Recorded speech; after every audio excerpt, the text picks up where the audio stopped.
हमारे अजीत डोभाल है ना, ये बहुत बुद्धिमान जासूस थे।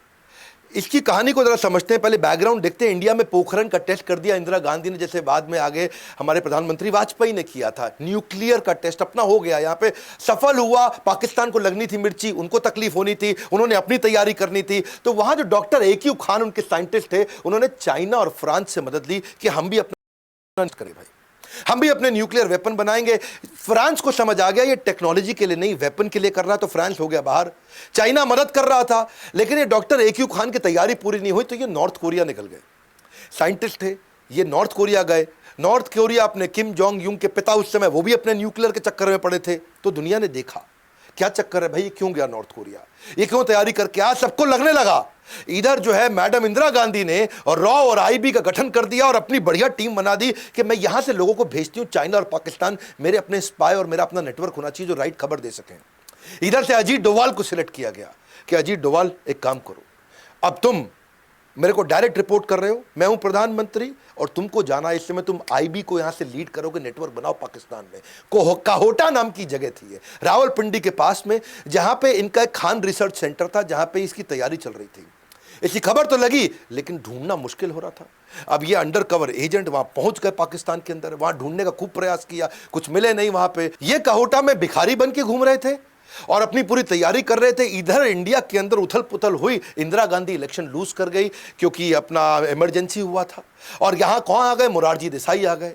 अच्छा, इन्होंने क्या किया, खान रिसर्च सेंटर के बाहर जो साइंटिस्ट आते थे उनको ट्रैक करना शुरू किया। ये साइंटिस्ट आ रहा है जा रहा है, आ रहा है जा रहा है, मिल नहीं पा रहे हैं, पकड़ नहीं पा रहे, समझ नहीं आ रहा क्या करें। तो इनकी जो अपनी पढ़ाई थी, इनको पढ़ाई से समझ में आया कि अगर कोई न्यूक्लियर वेपन पे काम कर रहा है तो उसका जो रेडिएशन है ये उसके शरीर में आ सकता है, उसके शरीर के स्किन का टुकड़ा मिल जाए, बाल का टुकड़ा मिल जाए। तो उन्होंने एक ऐसा नाई ढूंढ लिया, वहाँ ऐसी बार्बर शॉप ढूंढी जहाँ पे साइंटिस्ट जाया करते थे। तो वहाँ जा करके भिखारी बन के वहाँ बाहर बैठ गए और वहाँ बालों के सैंपल उन साइंटिस्ट लोगों के कलेक्ट करने शुरू कर दिए। बहुत बुद्धिमान थे, बहुत बुद्धिमान, लंबी तैयारी करके चले। अगर ये न्यूक्लियर वेपन पे काम कर रहे हैं तो बालों में रेडिएशन आ जाएगा। इन्होंने धीरे धीरे सैंपल कलेक्ट किए और किसी तरह अपने नेटवर्क के थ्रू उसको इंडिया में भेजा। और इंडिया में जब बालों को चेक किया गया तो बहुत भारी मात्रा में रेडिएशन भी मिल गया। अब समझ आ गया कि यहीं पे पाकिस्तान काम कर रहा है, यहीं तैयारी हो रही है। तो इन्होंने जो है सोचा कि अब क्या किया जाए, इसको कैसे तबाह करें, इसे कैसे खत्म करें। ये सोचा कि भाई अब दोबारा झगड़ा किया इनके साथ में तो अमेरिका पाकिस्तान की मदद कर देगा। तो अगर मैं इस समय अपने प्रधानमंत्री को समझाऊं उनको अटैक करें, हमारे प्रधानमंत्री मानेंगे नहीं। तो उन्होंने एक इंटेलिजेंट तरीका निकाला। इन्होंने सोचा कि मोसाद को पकड़ता हूं मैं। तो इजराइल की जो अपनी इंटेलिजेंस एजेंसी मोसाद को उन्होंने बोला, देखो भाई मेरी बात समझो आप, ये जैसे तुमने इराक को तबाह किया, ये मुसलमान देश है, अगर इसने बना लिया न्यूक्लियर वेपन सबसे पहले तुम उड़ जाओगे, तुम खत्म हो जाओगे। इसलिए एक काम करते हैं, मैं तुमको सब बताऊंगा कहां पे करना है, तुम आके इसको उड़ा दो। तो अजीत डोभाल इंटेलिजेंट थे, बोले इंडिया को लड़ना भी नहीं पड़ेगा और मैं इजराइल और पाकिस्तान का आपस में झगड़ा करा दूंगा, मेरा काम भी बन जाएगा और यहां कोई न्यूक्लियर टेस्ट होगा भी नहीं। तो और मोसाद मान भी गए। ये इतना बढ़िया कन्विंस करते थे, पता नहीं बुद्धादित्य योग है इनके पास, कौन सा योग है, ऐसे एस्ट्रोलॉजिकल योग है, ये जिसके पास जाए उसको कन्विंस कराया करते थे।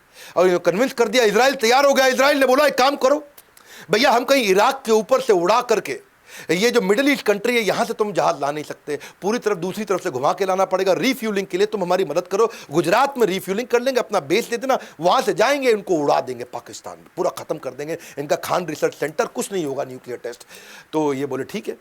अब ये रिपोर्ट करते रहे PMO को, ये PMO के पास गए, उनसे बात किया, भैया मैंने इतना जुगाड़ कर दिया, आपको नहीं लड़ना पड़ेगा, मैं इजराइल को लड़वा के काम करा दूंगा।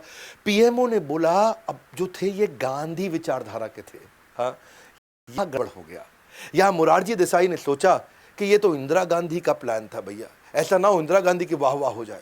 उन्होंने साफ बोल दिया कि भाई वो कर रहा है टेस्ट, उसको करने दो, हम तो गांधी विचारधारा के हैं, हम तो लड़ते नहीं किसी से, वो उनके देश का आंतरिक मामला है, मुझको नहीं लड़ना भैया, हम नहीं वो इजराइल को बुलाएंगे यहाँ पे, हमारी धरती को क्यों खून से रंगा जाए, हमारी धरती को क्यों गंदा किया जाए। उन्होंने साफ मना कर दिया।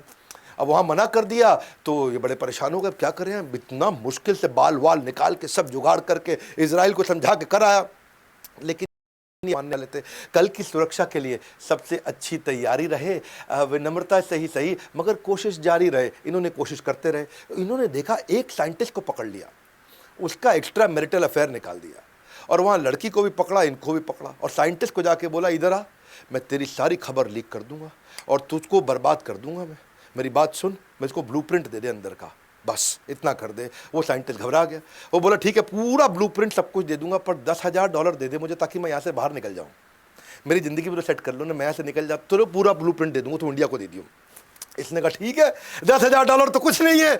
इन्होंने अपना फिर फ़ोन लगाया वहाँ पीएमओ को, हाँ जी $10,000 दे दो, काम हो गया हमारा, कैश में जाएगा पैसा, हाँ तो वैसा ही जुगाड़ चाहिए इनको। तो वहाँ पे मोरारजी देसाई ने फिर मना कर दिया।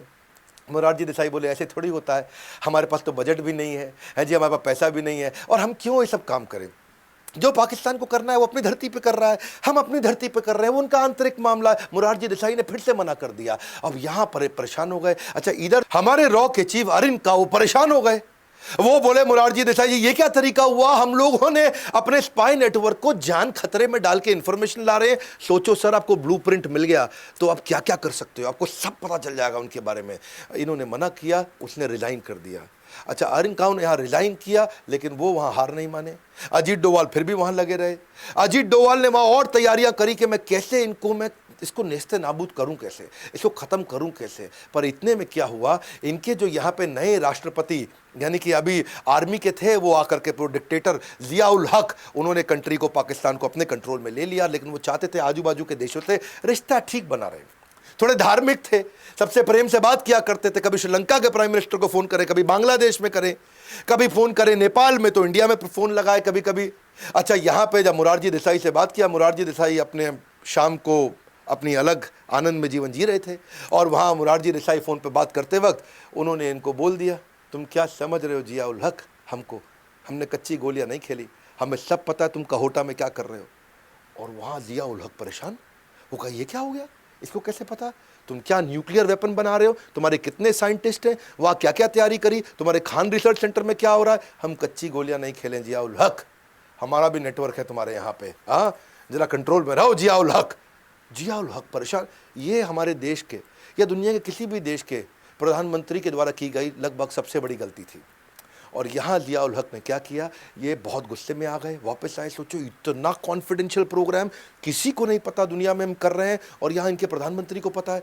इन्होंने ढूंढ ढूंढ के हमारे नेटवर्क के आईबी के एजेंट्स, ढूंढ ढूंढ के हमारे रॉ के एजेंट्स को पकड़ पकड़ के निकाल के मारा, और कईयों को मारा, और सब बेचारे मार दिए गए। पूरा नेटवर्क वहाँ नेस्ते नाबूद हो गया, सब खत्म हो गया।